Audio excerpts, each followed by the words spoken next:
Трагическая судьба Сарии Лакоба – это история о великом терпении, стойкости духа, история о мужестве и преданности родине и семье. Супруга видного государственного деятеля Советской Абхазии Нестора Лакоба 80 лет тому назад ушла из жизни в одной из тбилисских тюрем, не выдержав страшных пыток, длившихся на протяжении 2 лет. Именно к этой дате и было решено создать совместный проект, посвященный памяти Сарии Лакоба. Мы посчитали необходимым отметить эту скорбную дату, но сделать это не в формате привычного мемориального вечера, а все-таки поговорить о Сарии Лакоба как о человеке, поговорить о времени, вспомнить ее выдающегося супруга Нестора Аполлоновича Лакоба, лидера Абхазии, дать какое-то, знаете, ощущение атмосферы того времени.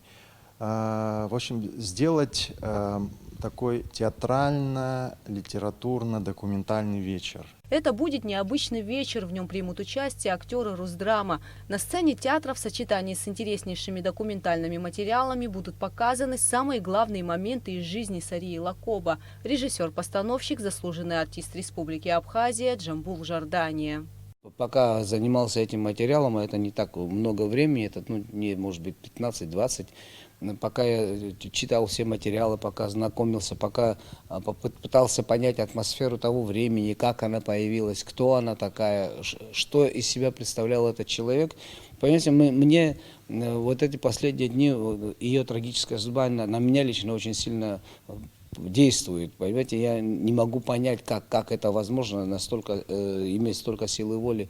И я к тому это все говорю, что мы очень мало знаем о таких, как Сария.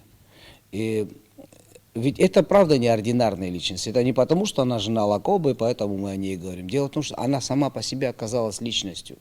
И ее подвиги вот в этой вот в НКВДшной тюрьме показали, что она тоже из себя представляла очень сильную личность. Поддержку в организации вечера оказывает Министерство культуры Республики и дирекция музея имени Нестора Лакоба. Многие из документальных материалов были представлены историком Станиславом Лакоба. Мероприятие, посвященное памяти Сарии Лакоба, состоится 5 декабря в Государственном русском театре драмы имени Фазиля Искандера. Начало в 19 часов. Вход свободный. Гугуца Вардания, Дэвид Анкваб, Абхазское телевидение.